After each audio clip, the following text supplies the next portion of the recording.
Hello, and welcome to our channel, Shakespeare's Plays and Summaries, where we go over the works of William Shakespeare. Be sure to subscribe and check out our library of videos. Okay, so let's dive into a story where the old saying, all's fair in love and war, gets a little complicated. What if love is war? We're heading to 16th century Italy, where the sharpest weapons aren't swords, but words. Just picture it for a second. You're a soldier, you're finally home from a long, brutal war, and all you want is some peace and quiet. But instead, you walk right into a brand new battlefield. Only this one is fought with witty insults and sneaky romantic schemes. And the only casualties? Well, those are broken hearts. So where does all this go down? Welcome to Messina. It's a place where the wine flows freely. And trust me, the gossip flows even faster. The local governor, Leonardo, is throwing a huge party for a returning war hero, Prince Don Pedro. But here's a little warning for you. In Messina, a well-placed rumor can do way more damage than any blade. Now, the absolute first thing you need to know about this town is that it's home to probably the most famous frenemies in all of literature, Benedick and Beatrice. They're locked in what everyone calls a merry war of wits. And honestly, it's the best show in town. Every single time they meet, it's an explosion of insults. So, let's meet our combatants, shall we? In this corner, you've got Benedick, a proud bachelor who has sworn he will never, ever get married. To him, it's a trap. And in the other corner, we have Beatrice. She's his perfect match when it comes to being cynical and quick-witted, though she would rather die than admit it. He calls her Lady Disdain, and believe me, she has earned that title. I mean, Beatrice really says it all with this line. She makes it painfully, crystal clear that love is not on her agenda. So you've got this classic will they won't they couple, but with one major twist. They're both aggressively in the won't camp. But while Benedick and Beatrice are busy with their war of words, a very different kind of love story is starting to bloom. So let's meet Claudio and Hero. Claudio is this celebrated young soldier, and the second he lays eyes on Hero, the governor's daughter, he's just completely smitten. It is textbook love at first sight. The only problem? He's so tongue-tied he can't even make a move. So his commander, Prince Don Pedro, steps up to be the ultimate wingman. He's got a plan. At the big masquerade ball, he's going to wear a mask, pretend to be Claudio, and win Hero's heart for his friend. It's a classic Shakespearean bait and switch. What could possibly go wrong? Yeah, about that. This is where we meet the buzzkill of the century. Enter Don John. So who is this guy? Don John is the prince's illegitimate brother, and he has a massive chip on his shoulder. He was just forgiven for leading a rebellion against his brother, but he is not feeling grateful. He's bitter, and he hates his brother for being the prince, and he really hates Claudio for being so successful and popular. You know, at least he's honest about it. Don John actually calls himself a plain-dealing villain. He's not even trying to hide that he's a bad guy. His whole philosophy is basically, if I can't be happy, then nobody gets to be happy. And his number one target right now, you guessed it, Claudio. Alright, let's get back to that masquerade ball, because this is where Don John decides to put his plan into motion. This is where the real trouble kicks off. So Don John finds Claudio, and plants this little seed of doubt. He tells him the prince is actually trying to win Hero for himself, and Claudio, being so impulsive and insecure, falls for it hook, line, and sinker. He's completely heartbroken. But just as he's about to give up all hope, Don Pedro shows up, clears the whole thing up, and the wedding is on. It's happening in just 1 week. Now, a week can feel like a long time to wait for a wedding, and Prince Don Pedro is getting a little bored. He's watching Benedick and Beatrice's endless bickering, and you can practically see the light bulb go on over his head. He gets an idea, a hilarious and potentially disastrous idea. So, with a full week to kill, the prince decides it's time for a new mission. He gets his team together, Leonardo, Claudio, and even Hero, for a little bit of matchmaking mischief. The plan is brilliant. First, they'll set it up so Benedick just happens to overhear a conversation about how Beatrice is secretly, madly in love with him. Then, they'll do the exact same thing to Beatrice, making her think Benedick is dying of a broken heart over her. It's a perfectly symmetrical scheme of romantic deception. And just like that, the stage is set for the ultimate romantic prank. And what are the stakes? Oh, just the hearts of Messina's two most stubborn anti-love singles. No big deal. So, here's the big question. Is this crazy elaborate prank actually going to work? Can it finally bring these two sworn enemies together? Or is all that pride just going to be their downfall? Well, that, my friends, is the question at the very heart of Much Ado About Nothing. Alright, so picture this. We're in sunny Messina, right? It's this beautiful place where apparently matchmaking is like the town sport. But trust me, this is not your typical love story. Not even close. Because you see, even under that gorgeous Sicilian sun, something dark is starting to take root. And that's what we're diving into. How a story that starts out as a fun, lighthearted rom-com completely spirals into a dark, intense drama. And it all comes down to this one single, shocking question. So, how does it all begin? Well, it kicks off with what seems like the perfect prank, right? Totally harmless fun. The goal? To make two of the most cynical people you'll ever meet fall completely, ridiculously in love with each other. Okay, so let's meet our two lovebirds. Well, not yet. First, you've got Benedick.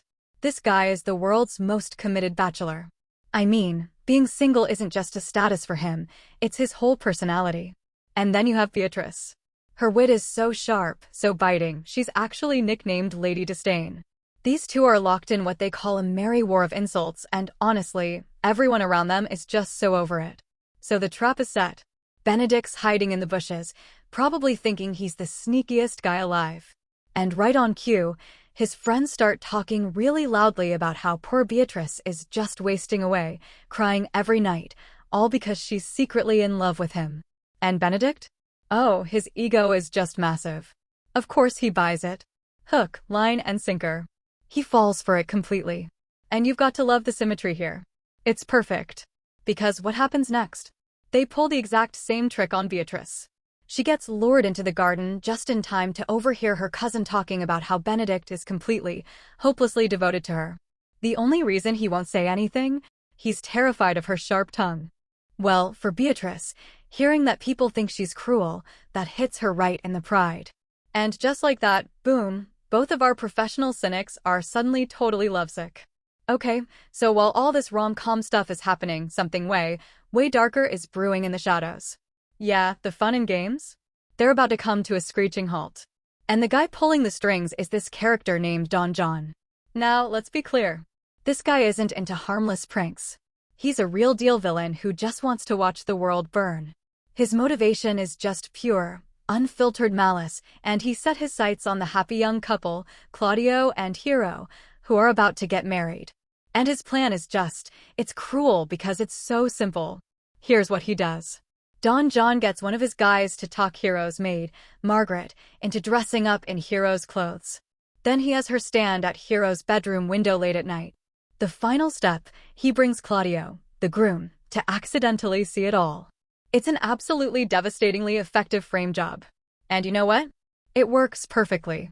Under the cover of darkness, Claudio sees what he thinks is the ultimate betrayal.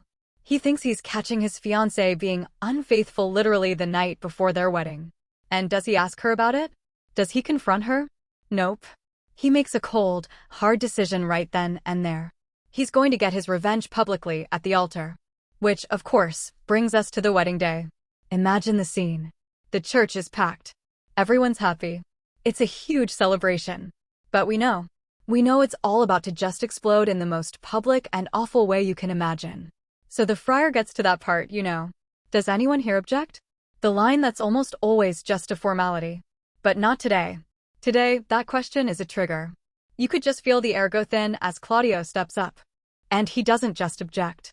He doesn't just say, I can't do this. No, he unleashes this absolutely brutal public shaming. He rejects Hero with this one vicious line, calling her a rotten orange, basically spoiled goods. And he says this in front of everyone she has ever known. And the entire scene just erupts. You've got Claudio and the powerful Don Pedro on one side making the accusations, and on the other you have Hero, who is so completely blindsided, she can barely get a denial out before she literally faints from the shock. And maybe the worst part of it all? Her own father believes them. He actually says he wishes she would just die from the shame. I mean, this is it. This is the exact moment the rom-com dies. The villain is won, a family is completely destroyed, and all that fun, witty banter from before, gone. Replaced by just utter devastation. But even in all that wreckage, a new, desperate plan starts to take shape. In the middle of all this chaos and hysteria, only two people don't buy it for a second. First, there's Beatrice. She knows her cousin, she knows her heart, and she knows this is a lie. And then there's the friar. He just looks at Hero's face and sees exactly what's there. Not guilt, but pure, horrified innocence. And just like that, they become her only allies. So the friar comes up with this wild, high-stakes plan. It's a huge gamble. He says, okay, here's what we do. We tell everyone that Hero has died from grief. The thinking is, maybe, just maybe, the shock of her death will make her accusers feel some remorse. And that guilt might just be the thing that pushes them to find out what really happened. And this crazy plan, it sets the stage for one of the most intense, most unexpected scenes in the whole story. Because back in that now empty, grief-streaking church, the two people who started this whole thing with their merry war of wits, they're about to have a conversation that will change absolutely everything. So there they are, surrounded by the emotional wreckage of the wedding. And Benedick and Beatrice, they finally fall asleep. Finally drop the act. They confess that they love each other. But you have to understand, this isn't some sweet fairy tale moment. Beatrice is shaking, not with love, but with pure white-hot rage over what just happened to her cousin. So Benedick, trying to prove himself, asks her what he can do. Tell me what to do to prove my love for you. And her answer? It's just 2 words. A simple command that changes the entire story. See, it's not a request. It's a demand. It's the ultimate test of his loyalty. The prank is long gone. The merry war is over. This isn't about love anymore. It's about revenge. It's about justice. And the question hanging in the air is, what is he going to do? So here we are, the absolute peak of the tragedy in Messina. A wedding has just turned into a funeral, or has it? The story is about to take this incredible, wild turn. Let's get right into the grand finale. Okay, so let's recap where we left off, because it is bleak. Hero, publicly shamed right there at the altar. She literally faints from the shock. And her family, in a desperate move, declares her dead. Just dead. They're trying to protect her honor by some time. And Claudio? Oh, he's mourning the woman he thinks he just killed with his words. It is a really dark, really desperate moment. But get this, the entire fate of Messina, all this high drama and tragedy, it's all resting in the hands of, well, the least qualified guys for the job. Seriously. The solution is about to come from the most unexpected and honestly the most ridiculous source you could possibly imagine. Yep, we're talking about Messina's bumbling detectives. We're going to leave the grieving nobles for a second and turn our attention to the local cops who are about to accidentally save the day. So let me introduce you to Dogberry. He's the local constable. And you know the type, right? He loves using these big, fancy words to sound smart, but he has absolutely no clue what they mean. He takes himself so seriously. He's basically a walking, talking comedy of errors. But here's the crazy part. He's the accidental hero Messina needs. So you've got the main characters all lost in grief, plotting duels and revenge. And meanwhile, Dogberry's night watchmen are just out on patrol, doing their thing. And wouldn't you know it, they just happen to stumble across Baraccio and Conrad, Don John's lackeys, having a little chat in the dark. And they're not just talking. Oh no, they're bragging. It's the classic villain mistake, right? Getting cocky? They're boasting about how they pulled off the whole scheme, tricking the prince and Claudio with that window trick. Now, the watchmen, they're not exactly the sharpest tools in the shed, but even they know a confession when they hear one. Boom.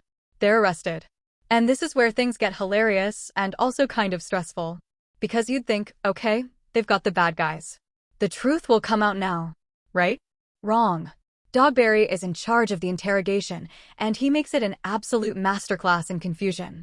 I mean, he gets so hung up on one of the prisoners calling him an ass that he almost completely forgets to tell anyone about the actual crime that could, save everyone. So you see what's happening here. You've got these two tracks running at the same time. On one side, you've got Dogberry and his crew fumbling their way toward the truth in this hilarious, clumsy way. And on the other, you have the world of the nobles, which is just spiraling deeper and deeper into tragedy and darkness. Their grief and obsession with honor is taking them down a really dangerous road. So Leonardo and his brother, they are heartbroken, and they are furious. When they see Claudio and Don Pedro, Leonardo, who is now totally convinced Hero was innocent, he just loses it. He challenges Claudio, this young soldier, to a duel. Think about that. He's an old man, he feels like he has nothing left to lose, and he's ready to die to defend his daughter's honor. And just when you think it can't get any more intense, who shows up? Benedick. And he is a changed man. True to the promise he made to Beatrice, he formally challenges his best friend, Claudio, to a duel to the death. Just like that, their friendship is over. Claudio and the prince, they try to joke around like they always do, but Benedick is ice cold. He tells them Don John has fled and flat out says, "You have killed an innocent lady." And you can just feel the weight of those words finally hitting me. So look at this timeline. It really shows the insane race that's happening. You've got the watch slowly getting the confession out, while Leonardo and Benedick are lining up to kill Claudio. These two stories, the tragedy and the comedy, are on a collision course. And the big question is, which one gets there first? Will the truth come out before blood is spilled? And right at that moment when the tension is absolutely through the roof, bam, the two worlds collide and everything is about to change. So let's think about this for a second. Who is really to blame for Hero's death? People have been pointing fingers everywhere, but now the true villains are finally about to be revealed. And just in the nick of time, in comes Dogberry, dragging the prisoners behind him. And right there, in front of the prince, in front of Claudio, Baracchio cracks. He confesses everything. The entire evil plot. Don John's plan. His own role in it. All of it comes pouring out. And for Claudio, can you even imagine? That moment is devastating. His entire world just collapses. He realizes Hero was innocent all along, and that brutal public shaming, it was all for nothing. It was a horrible, horrible mistake. He's crushed, and he just falls to his knees, begging Leonardo for any kind of forgiveness. So, what do you do now? How can you possibly make up for a mistake like that? Well, Leonardo, it turns out, is a master planner, and he has a very specific, almost theatrical penance in mind. Okay, so Leonardo lays out 3 tasks for Claudio. Step 1, he has to go public, tell the entire city that Hero was innocent. Step 2, he has to write a poem for her, an epitaph, and go sing it at her tomb. And step 3, and this is the big one, the very next morning, he has to marry Leonardo's niece, a woman he has never met, who he's told just so happens to look a lot like Hero. And Claudio, he is so desperate to make things right, he just agrees, no questions asked. He spends the night mourning at Hero's empty tomb. And then the next day, there he is, back at the altar, ready to marry a total stranger to pay for his mistake. And then she's brought out, a bride, completely covered by a thick veil. The tension is just wow. He's about to tie himself for life to a mystery woman as penance for the love he destroyed. So who is under that veil? And when the veil is lifted, Claudio is just stunned. It's Hero. She's alive. She's returned from the dead. And the entire room just erupts with joy. The friar's crazy plan actually worked. The lies are all out in the open, the villain is exposed, and our lovers are back together again. Okay, but hold on. We can't end this thing without checking in on our other favorite couple, right? What's going on with Beatrice and Benedick? So right in the middle of all this celebration, Benedick and Beatrice are back at it, trying to deny they have feelings for each other. But Claudio and Hero have the receipts. They pull out these secret love poems that Beatrice and Benedick wrote, and just like that, they are caught red-handed. For the first time ever, the 2 sharpest wits in Messina have absolutely nothing to say. They totally surrender. Benedick just throws his hands up and says, "Man is a giddy thing," basically admitting he was a fool and he's all in. His bachelor days are over. The war of wits is done. Love won. The story ends not with a deadly duel, but with a joyful dance. A messenger even runs in to say they've captured Don John, but Benedick's like, deal with him tomorrow. Today is for celebrating. And that's how it all wraps up. It's this brilliant story, a comedy that tiptoes right on the edge of tragedy. It shows you just how powerful words are, how easily they can destroy things, but also how the truth, even when it comes from the most unlikely people, can rebuild everything. It really leaves you wondering, doesn't it? In a world so full of rumors and pride, can love truly conquer all? And maybe, just maybe, is the love that survives all that even stronger in the end? Hope you liked Much Ado About Nothing. Find more classics and support us at the Athenaeum Hub.